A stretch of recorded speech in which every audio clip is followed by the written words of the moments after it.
I tried to redesign the Palm Jumeirah in Dubai, and it has been really a challenge for me. To make this even harder, I intentionally pushed my city into debt and maxed out the loan budget. I wanted to test my skill and see how well I could handle a financial crisis under pressure. Now, we'll see if I can survive this situation and turn everything around. The first thing I will do is make use of this empty ocean space again. First, I will purchase the map tile. I will begin by creating the trunk of the palm, then I will start building the roads.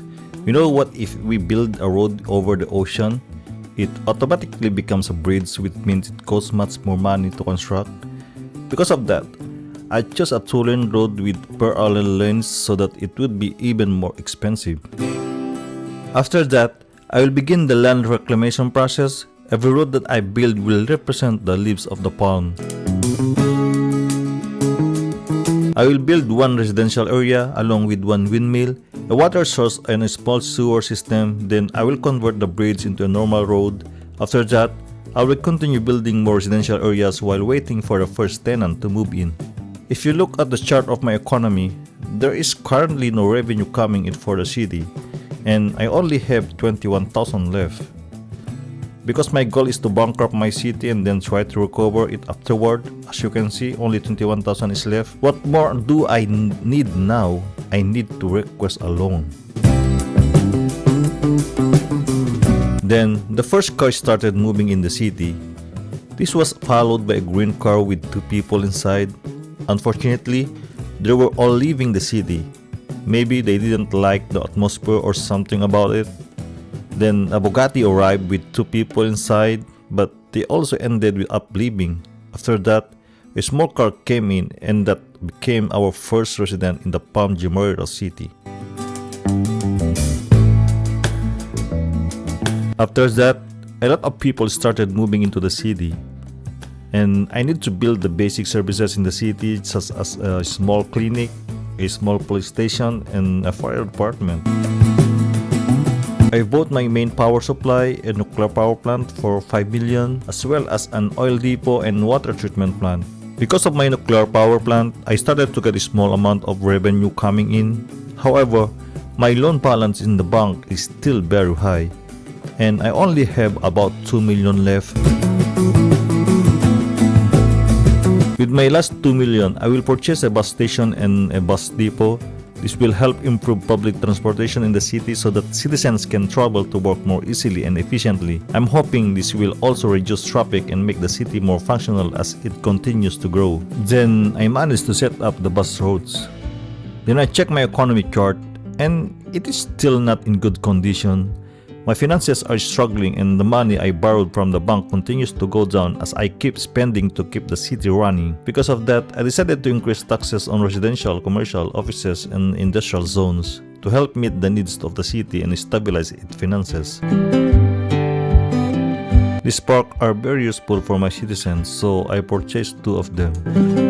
The internet is very useful in my city, which is why I purchased the telecom tower. Then my citizens became very happy. And I continue to develop my city by constructing more buildings such as modern offices and high-end residential properties. These projects help improve the economy, attract more people, and make the city look more advanced and successful.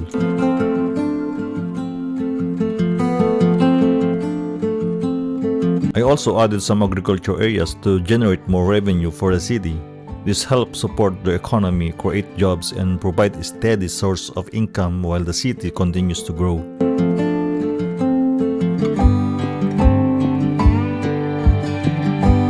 Look at my chart. The revenue is still not enough to sustain my losses. I currently have a deficit of 3.4 million.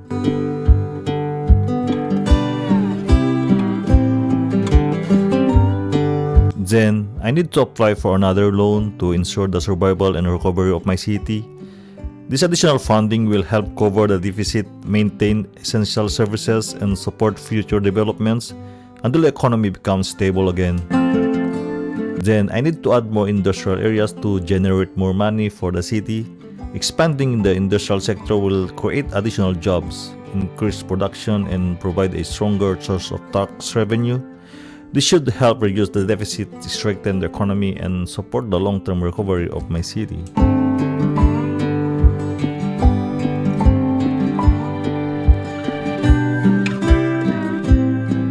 economy is still not doing well, even though I have built many industrial zones. Despite the expansions, the revenue is still not enough to fully support the city's expenses and recovery.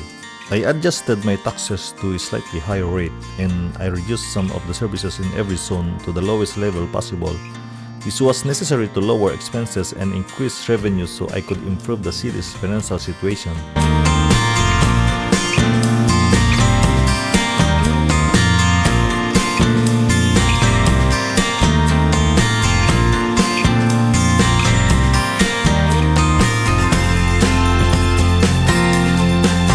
Then, I decided to completely shut down my nuclear power plant to conserve money and reduce operating costs. That's why I need to build 4 wind turbines to replace the lost power and support the city's electricity needs in more cost-effective way.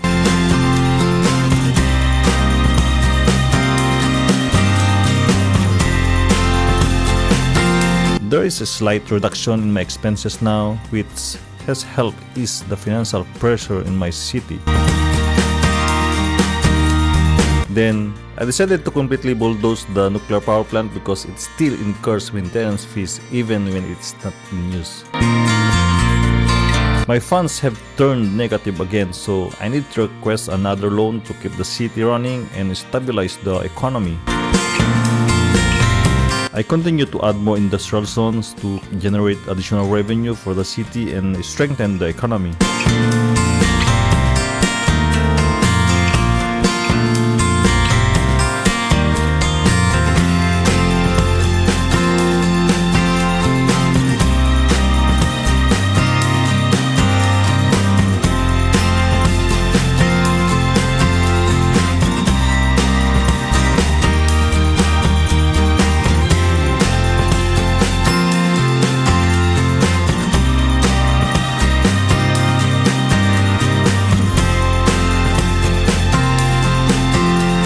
And I need to keep taking out of loans repeatedly to keep the city afloat and cover the ongoing financial shortfalls. We also deleted the water treatment plant to reduce ongoing costs and ease the financial burden on the city.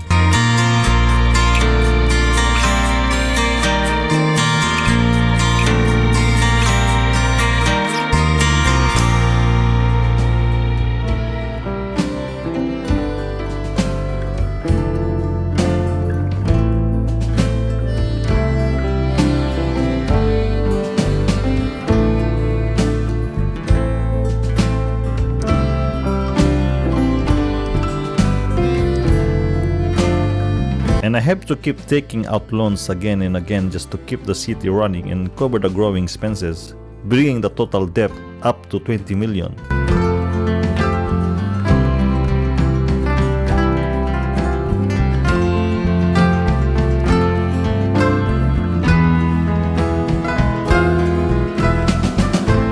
And I need to add more industrial zones so that in the future they can help me generate more income and stabilize the city's finances.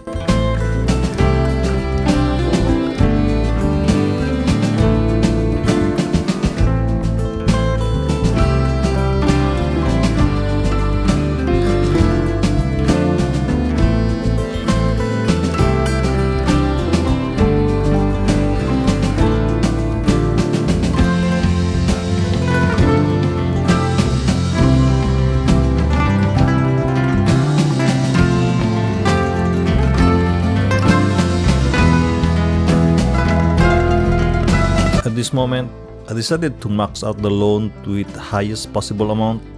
I hope this will help me boost my economy, stabilize the city's finances, and give me enough time to recover and grow revenue.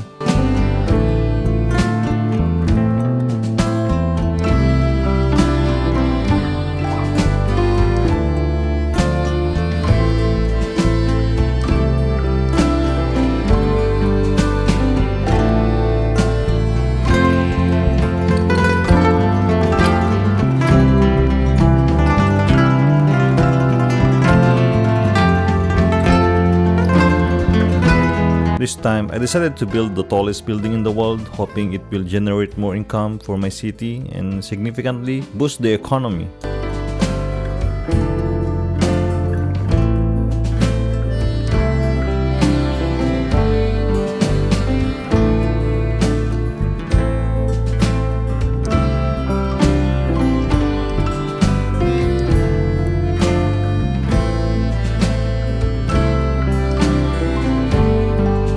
At this stage, I am facing a deficit of 5 million in my city's budget. Despite my efforts to expand industries, increase taxation, and develop major infrastructure projects, the economy is still under significant pressure. This financial gap is becoming a serious challenge, and I need to carefully reconsider my strategy to stabilize the city and work toward recovery.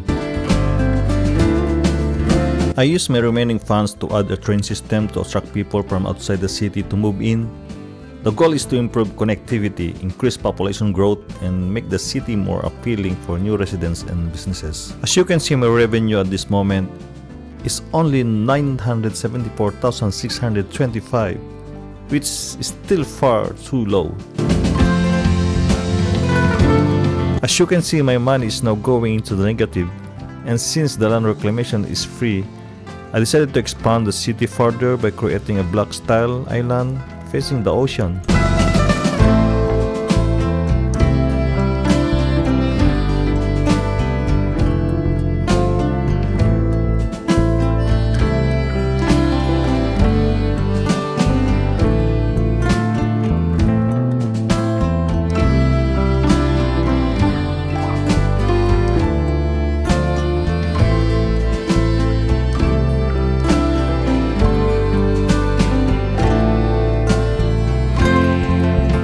Then, after a long period of waiting, maxing out my loans and enduring negative balances, my revenue finally started to rise steadily.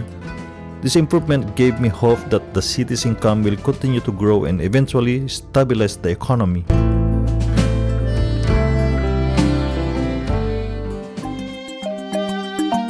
In real life, this shows that relying too heavily on loans and rapid expansion can create serious financial risk. Growth needs to be balanced with stable income and controlled spending. Cutting costs and investing in development can help, but long-term success depends on sustainable revenue rather than continuous borrowing.